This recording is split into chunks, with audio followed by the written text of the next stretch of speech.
Oh, you guys are at the wrong rally.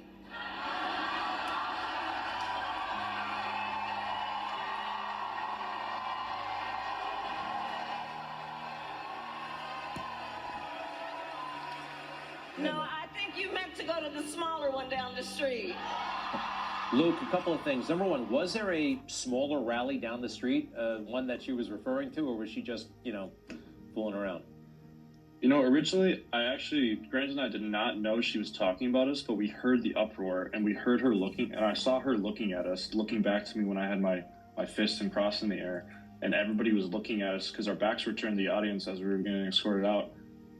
We didn't understand what she said, but I put my cross in the air, and then we heard, you should go to the smaller rally down the street. There was no smaller rally down the street. I don't really know what she was referring to. I don't know if she was referring to the Trump campaign because she thought we were there for Trump, but we were pretty clearly there for Jesus. Right. All right. Now, a little bit, I'm going to give her a half a break, and then I'm going to go back to criticizing her, all right? I mean, she's given her speech, and there's an interruption of some kind. So there's that. Right? She gets interrupted. And we give politicians, though, they and that's kind of on you, right? Kind of on you, but you said it was spontaneous. But then it's on her because she's a politician. You just said something that is not, you didn't say go to hell or damn you, or you didn't yell an obscenity. You uttered a very beautiful statement, and some view is totally incontrovertible. So she did not handle that well. She got huge points. Like everybody in the fake news is like, wow, look at her go. Did you notice that? They gave her props. I saw before the video of the woman, I actually met this woman with lunch. She recorded a little video at the rally, and she managed to pick up the audio of us saying that Jesus was Lord and Christ was King. We're very fortunate. That was the only 20 seconds of the rally she recorded. And without that video, the context of why we were kicked out wasn't there, but I'm not going to mention what organizations because they don't deserve that, but they don't deserve the attention. But we got called mega fascists. We got quote unquote schooled by Kamala. She roasted us. Just everything you can think of from left-wing media in that 12 hours after the event until the morning, where I put my phone on Twitter or X, and I finally saw the context being provided.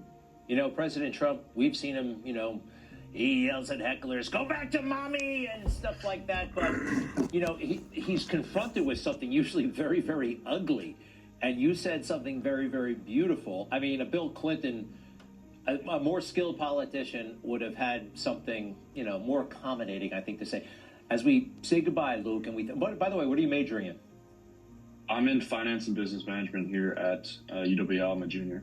So with those two statements, which I believe are fact, Christ is King, Jesus is Lord, if you weren't yelled at and booed at, and somebody actually asked you a question afterwards, okay, what do I do with that? What do you mean by that? Where do I go next? If one of those people you had a conversation with, right, was still there and able, what do you want them to come away with? It was a direct message to her followers and Kamala herself that as Christians, I do believe abortion is a sin. It is written in Scripture. But it was kind of a warning to her and her followers that, you can have your abortion. There was a day in our country where abortion was it was legal, but it was very, very rare, and it was frowned upon. And you wouldn't go chanting about, I had an abortion.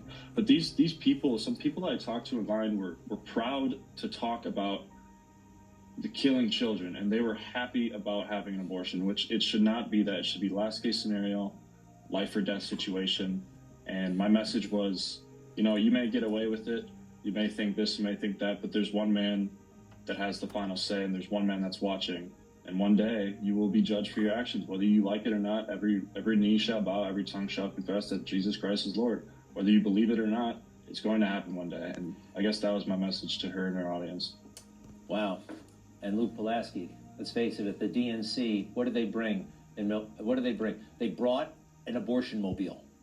I don't know if you know that, but they were performing abortions right outside the Democrat convention. Well, Luke, well done.